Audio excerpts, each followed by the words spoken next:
Assalamualaikum warahmatullahi wabarakatuh. Di sini saya akan menjelaskan tentang peran kimia dalam pengolahan air limbah konstruksi untuk proyek infrastruktur. Pembangunan infrastruktur salah satu pilar utama dalam pembangunan ekonomi suatu negara. Aktivitas konstruksi yang terus meningkat, baik untuk proyek-proyek skala besar seperti jalan tol, jembatan, gedung bertingkat, maupun proyek-proyek kecil. Berdampak langsung pada lingkungan, salah satu dampak yang paling signifikan adalah adanya air limbah yang dihasilkan selama proses konstruksi.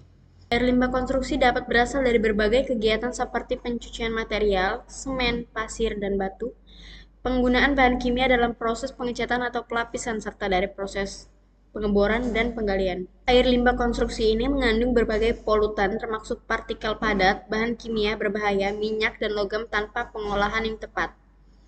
Limbah tersebut dapat mencemari lingkungan, menyebabkan kerusakan pada ekosistem, dan berdampak negatif pada kesehatan manusia. Oleh karena itu, teknologi dan proses kimia yang dapat mengurangi dampak negatif dari limbah konstruksi sangat diperlukan. Salah satu pendekatan yang sering digunakan dalam pengolahan air limbah konstruksi adalah penggunaan prinsip-prinsip kimia untuk mengolah dan menanggulangi kontaminasi dalam air limbah tersebut. Jenis-jenis air limbah yang dihasilkan dalam proyek konstruksi dan komponen yang terdapat dalam limbah tersebut, metode pengolahan yang melibatkan proses kimia untuk menangani polutan yang terkandung dalam air limbah konstruksi, penggunaan bahan kimia untuk meningkatkan efisiensi pengolahan limbah dan mengurangi dampak negatif terhadap lingkungan. Aplikasi teknologi kimia yang dapat diterapkan dalam proyek konstruksi untuk mendukung keberlanjutan lingkungan. Ada tiga, yaitu menjelaskan peran kimia dalam pengolahan air limbah konstruksi, terutama dalam proyek infrastruktur. Yang kedua, mengidentifikasi berbagai proses kimia yang terlibat dalam pengolahan air limbah konstruksi yang dapat mengurangi polutan dan memastikan kualitas air yang lebih baik. Ketiga, ada teknologi dan metode kimia terkini yang digunakan dalam pengolahan air limbah konstruksi dan bagaimana teknologi ini dapat diterapkan dalam proyek infrastruktur. Oke, di sini kita akan membahas definisi air limbah konstruksi adalah limbah cair yang dihasilkan dari berbagai aktivitas yang terjadi selama proses pembangunan infrastruktur. Limbah ini seringkali mencakup sisa-sisa air yang digunakan dalam proses pembersihan, pencucian, pencampuran bahan, dan pemrosesan material, serta air yang terkontaminasi oleh bahan kimia, debu, dan partikel lainnya yang digunakan dalam proyek konstruksi. Secara umum, air limbah konstruksi dapat mencakup air yang terkontaminasi bahan-bahan seperti semen, pasir, batu, cat, pelarut, dan bahan aditif lainnya yang digunakan dalam pekerjaan konstruksi. Yang kedua, komponen dan sifat-sifat air limbah konstruksi yaitu partikel padat, bahan kimia, pH yang tidak stabil, minyak, dan lemak. Yang ketiga, jenis-jenis air limbah konstruksi, limbah dan pencucian bahan atau material semen, pasir, batu, limbah dari proses pengolahan dan pengecatan, limbah dari penggunaan bahan kimia, pelarut, bahan aditif. Yang keempat, ada dampak lingkungan dari air limbah.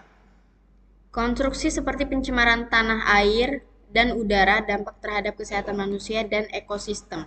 Prinsip-prinsip pengolahan air limbah konstruksi ada dua, yaitu satu, tujuan pengolahan air limbah. Tujuan utama dari pengolahan air limbah konstruksi adalah untuk mengurangi potensi dampak negatif dari limbah tersebut terhadap lingkungan. Yang kedua, ada metode pengolahan air limbah. Terdapat beberapa metode pengolahan air limbah yang dapat diterapkan untuk menangani limbah konstruksi, yang umumnya dibagi menjadi tiga kategori utama: pengolahan fisika, pengolahan biologis, dan pengolahan kimia. Peran kimia dalam pengolahan air limbah konstruksi yaitu ada 4. Yang pertama ada koagulasi dan flokulasi. Yang kedua, penggunaan adsorben, karbon aktif, zeolit, dan lain-lain.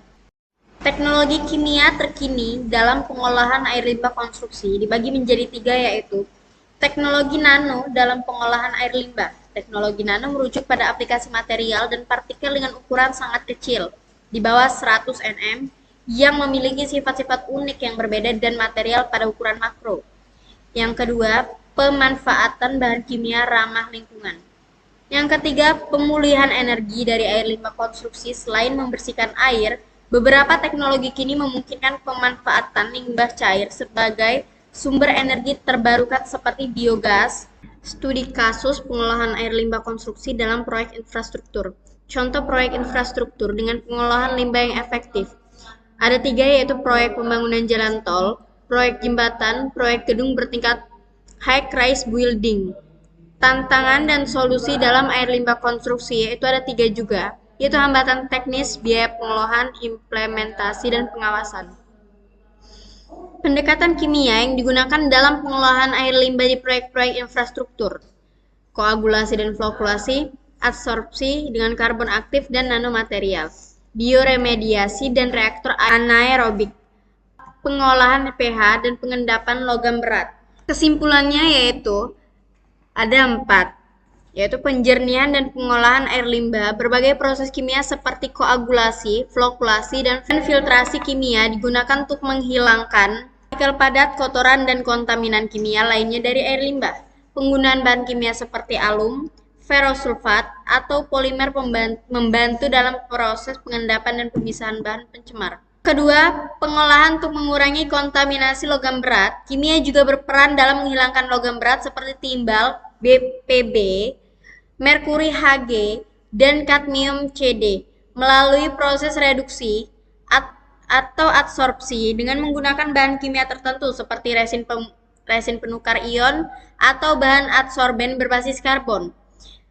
Yang ketiga, netralisasi senyawa kimia berbahaya. Proses kimia seperti netralisasi asam dan basa digunakan untuk mengatasi sifat asam atau basa dari air limbah, sehingga air limbah dikeluarkan menjadi lebih aman untuk lingkungan.